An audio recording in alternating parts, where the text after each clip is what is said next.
नमस्कार, आप देख रहे हैं इस वक्त एक न्यूज़ 24। देखिए, चिराग पासवान जो है अक्सर ही अपने बयानों को लेकर के विवादों में रहते हैं। साथ ही साथ उनके बयानों को लेकर के सुर्खियां भी बढ़ी रहती हैं। आज की बात बताएं ताज़ा तो बिहार विधानसभा चुनाव 2025 के बीच सियासी बयानबाजियों का जो दौर है वो काफ़ी तेज हो गया है। हर दिन नए नए गठबंधन और नए नए समीकरणों और बयानों की वजह से बिहार की राजनीति में हलचल मची हुई है। इसी के बीच लोजपा रामविलास के सुप्रीमो और केंद्रीय मंत्री चिराग पासवान ने एक इंटरव्यू में कई तरह की महत्वपूर्ण बातें कही थी। उन्होंने स्पष्ट शब्दों में कहा है कि पहली बार उनकी पार्टी नीतीश कुमार के मुख्यमंत्री बनाने के लिए चुनाव लड़ रही है। चिराग पासवान ने यह भी कहा कि इस बार बिहार में चुनावी माहौल सकारात्मक और सहज है। मेरी इसमें ईमानदार भूमिका रहना जरूरी है। हम लोग एक खुशनुमा और सहज माहौल में चुनाव में काम करने जा रहे हैं। इस बार चुनाव में 2020 की कोई परछाई तक नहीं है। उन्होंने यह भी साफ किया है कि इस बार का चुनाव जो है पूरी तरह से विकास, विश्वास और स्थिरता पे केंद्रित रहेगा।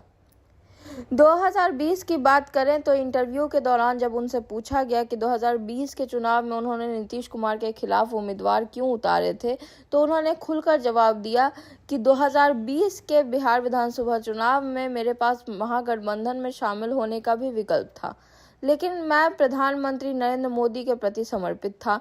मैं गठबंधन छोड़ने के बाद भी बीजेपी के खिलाफ उम्मीदवार नहीं उतार सकता था।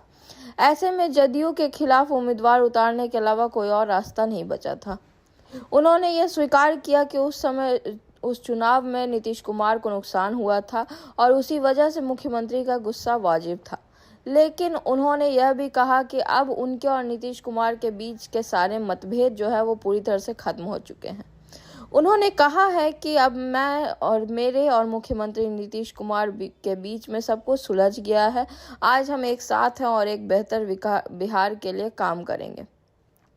साथ ही साथ चिराग पासवान ने 2020 के चुनाव को लेकर यह भी खुलासा किया है कि उस समय उनकी प्राथमिकता प्रधानमंत्री नरेंद्र मोदी के प्रति निष्ठा निभानी थी। उन्होंने कहा है कि मैं मोदी जी के प्रति इतना समर्पित था कि किसी भी तरीके से, किसी भी परिस्थिति में उनके खिलाफ नहीं जा सकता था।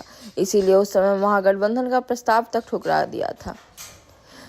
अगर बात करें चाचा पशुपति पारस से संबंधों को लेकर के, तो उन्होंने यह भी कहा है कि 2020 में मेरे लिए एनडीए में बने रहना संभव नहीं था। मेरी पार्टी ने गठबंधन छोड़ने का फैसला लिया था। उस समय हालात ऐसे थे कि मुझे अकेले ही चुनाव का रास्ता दिख रहा था। उन्होंने कहा कि अब शायद उनके चाचा पशुपति पारस को यह एहसास होगा कि जब कोई राजनीतिक दल गठबंधन से पूरी तरह से घिर जाता है तो उनके पास अपने फैसले लेने की स्वतंत्रता नहीं बचती है। चिराग ने कहा, ऐसे समय में आपके पास केवल अकेले चुनाव लड़ने के अलावा कोई और विकल्प नहीं होता। मुझे जो उस समय सही लगा वो मैंने कहा और किया। अब बड़ी बात यह है कि चिराग पासवान इस बार मुख्यमंत्री नीतीश कुमार की अगुवाई में एनडीए के साथ बिहार में अपने उम्मीदवार उतार रहे हैं। देखना यह है कि पिछली बार की तरह क्या वो इस बार नुकसान झेलने को तैयार हैं या फिर इस बार मजबूती से बिहार विधानसभा चुनावों में जीत हासिल करेंगे। सारी खबरें हम आप तक पहुंचाते रहेंगे। हमारे साथ बने रहिए और देखते रहिए एक न्यूज़ 24। धन्यवाद।